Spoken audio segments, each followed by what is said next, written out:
Good morning, Biology 102. Today we are talking about the 4 macromolecules that build all living things. The 4 macromolecules, you actually know them because you have to eat many of them every day in order to live. So they're on these nutrition labels that I show in this particular diagram. The 4 macromolecules are carbohydrates, lipids, which is a fancy word for fats, proteins, and nucleic acids. You might know nucleic acids as DNA and RNA, the actual polymer type.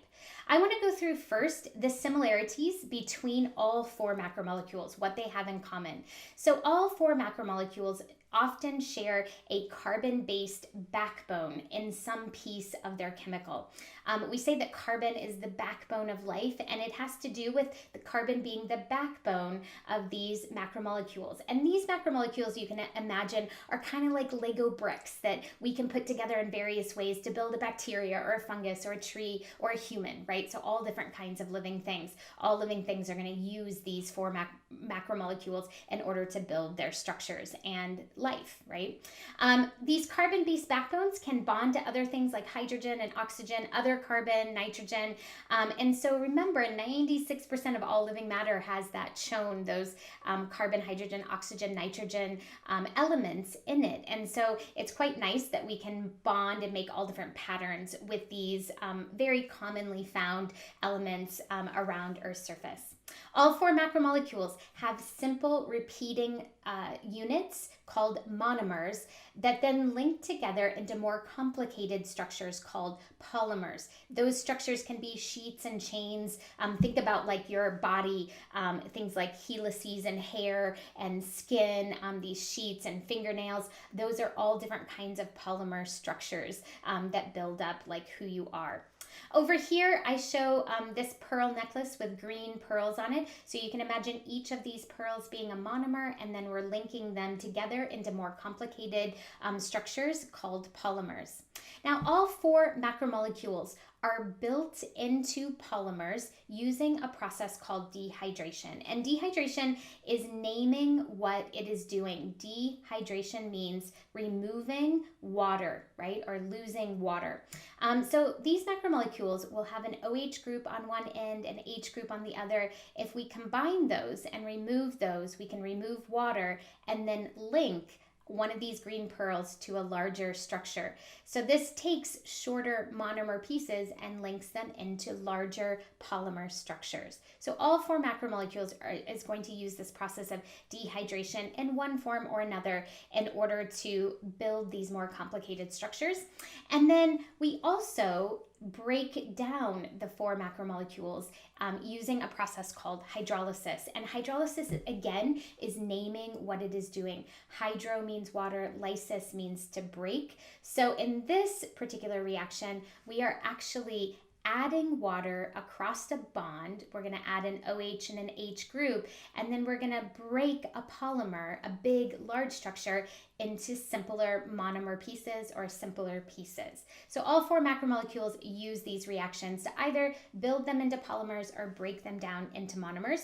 On your human body, you can imagine like when you add different like structures like hair and skin and things like that, you are doing dehydration reactions to sort of create those polymers at your surface.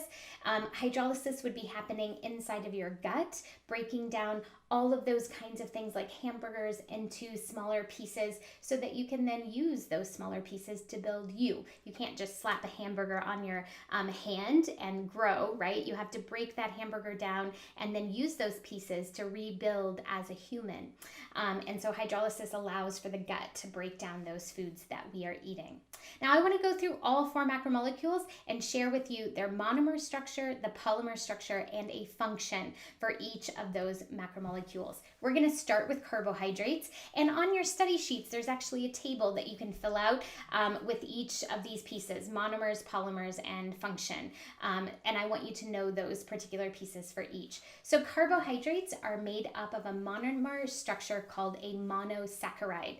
That is a single unit sugar. Some common monomers that you might have heard of are glucose, fructose, and galactose. I show glucose over here, and you can see it has a linear form, but also a ring form that is quite common. We can then link these monosaccharides into simple sugars called disaccharides. So that's like two of them linked together, like sucrose or table sugar is glucose and fructose. Those two sugars bonded together. Over here I'm showing lactose, which is glucose and galactose as a disaccharide. Or you can link sugars into hundreds to thousands of units, glucoses or whatnot long, and come up with complex carbohydrates like your starches. That's a common storage form for plants. Glycogen is how animals often store their complex carbohydrates in our livers and things like that. And then cellulose builds like cell walls of plants. We call it fiber in our diet, but that's also a complex carbohydrates that plants use in their particular lives. Lastly, the function of carbohydrates. We know carbohydrates are often called our quick energy source. They're often our go-to energy. It's the place that our cells are going to go to first. We're going to break down those simple sugars in order to form our energy that is necessary for our life work, right? Those complex carbohydrates can be used. Cellulose, again, is used for plant cell walls, so an outside cellular structure. Fungal cell walls and exoskeletons, the outside surfaces of insects, are built from another complex carbohydrate called a chitin.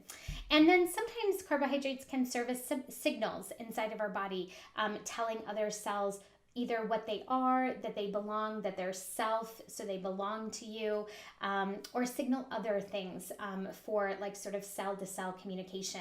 A good example of a cell signal you might have heard of is ABO blood type. If you have A blood type, you have a certain structure of a sugar on the outside that we say is A. If you have B blood type, you have another shape of a sugar on the outside of your red blood cell. And if you're O, you're lacking a sugar. And those sugars then for red blood cells serve as signals for your immune system cells and other cells in your blood. Next is lipids. This is a fancy name for fats, and the monomer structures, it kind of depends on the class of lipid that you're talking about. So this is kind of a diverse group, and there are many different kinds of classes of lipids. But one group is built from a triglyceride. Over here I show a glycerol head with 3 fatty acid tails. That's known as a triglyceride.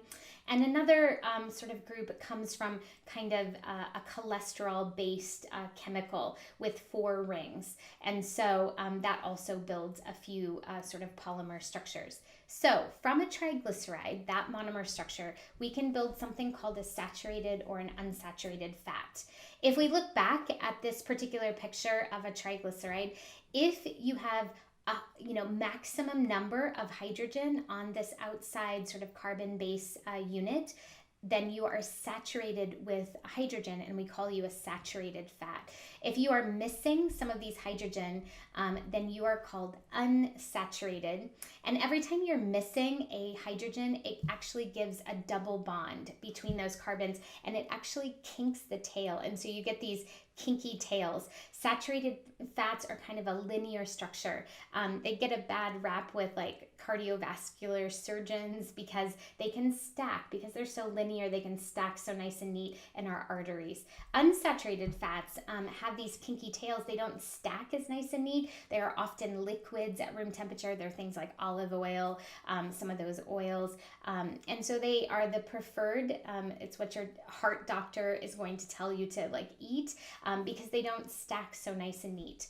Cholesterol, I'm showing in this particular picture up here, you will notice that it has this 4-ring central area, but if we change these external structures, we actually get different kinds of hormones and steroids, like this is showing estrogen over here, or testosterone.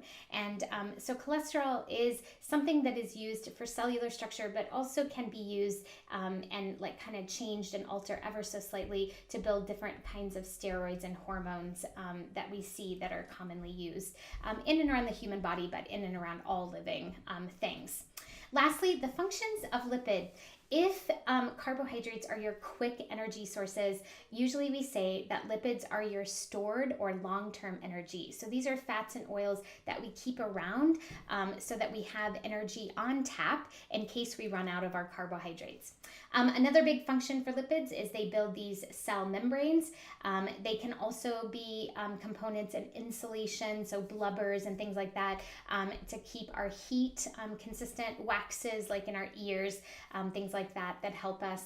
And they can also serve as cell signals, so be some kind of signaling system from cell to cell communication.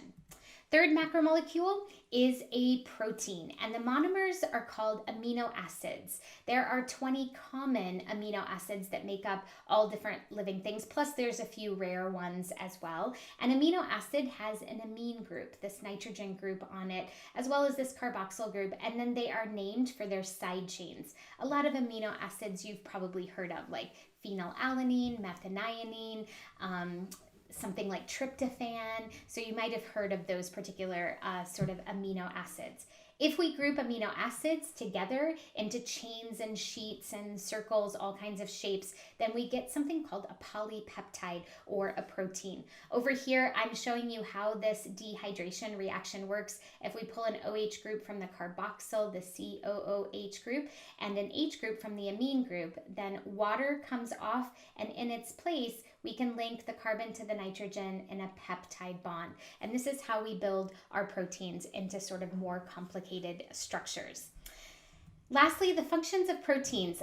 Proteins are really important for the human body. They build primarily these chemicals called enzymes that speed up and facilitate our chemical reactions. So we have lots of different enzymes that run our bodies, right? Proteins are also structurally important, like muscles and skin and fingernails, hair. All of these structures are, they often will have a protein component to them. So a lot of like what you're seeing as your protein traits on the surface and structurally holding like sort of a living thing together will be in part proteins. Proteins help us store amino acids. They are also, although the membrane is mostly a lipid, if we want doorways or gates into cells, then those are often proteins. So transport gates and things like that on the cellular surface are also made of protein. And lastly, cell signals. So just like the carbohydrates A, B, O blood type is a sugar on your red blood cell, you also have the positive, negative, like your A positive or A negative blood type. And that negative is a group of factors that are proteins that are also found on the red blood cell that signal to other cells. And so proteins can also be a part of that communication. The last kind of macromolecule is a nucleic acid. The monomer is called a nucleotide. And you probably know nucleic acids by their polymer forms. So DNA, you've probably heard of, or RNA. So the repeating unit in DNA and RNA is called a nucleotide. Nucleotides have three pieces. They have a sugar piece here in blue, which looks kind of like a house. They have a phosphate group in yellow, and then they have a nitrogen base that comes in a variety of forms. It's almost like an L-shaped chemical, right? With the sugar in the middle, the phosphate, and the sort of nitrogen base. So these nucleotides contain these three chemicals. When we join them together, we can make DNA, which is also known as deoxyribonucleic acid. It has deoxyribose as its sugar, so that's where we get its name. Its nitrogen bases are adenine, thymine, cytosine, and guanine, so A, T, C's, and G's. And we say that it is a double helix because these letter L's, they repeat sort of in a double, almost ladder. So you have two sides of them in this like kind of ladder structure to form DNA. RNA is ribonucleic acid, the sugar is ribose. We switch out one of the nitrogen bases, thymine, for uracil, and it is a single side. So imagine if you cut a ladder in half and you have that single-sided structure, then that's what you're looking for. When we look at the functions for these two kinds of nucleic acids, DNA primarily is like the blueprint, the directions. It houses your genetic code that's passed from parents to offspring, and it's the directions to build you with all of your protein traits. RNA, on the other hand, is almost like DNA's minion, right? It's a worker bee. There's a variety of kinds of RNA, and then they help to build your protein traits. So DNA is like the instructions for building those protein traits, and then RNA is the worker bee or the minion. DNA could tell it, hey, build me some insulin today, right? And then RNA will be the kind of nucleic acid that then within your cell builds that insulin so that you have it to regulate your blood sugar. Those are the 4 macromolecules. Again, I want you to know the monomer, the polymer structures, and then also a function or a group of functions for each of those. There is a table on your sheet that you can complete. Otherwise, have a great day, and I'll see you next time.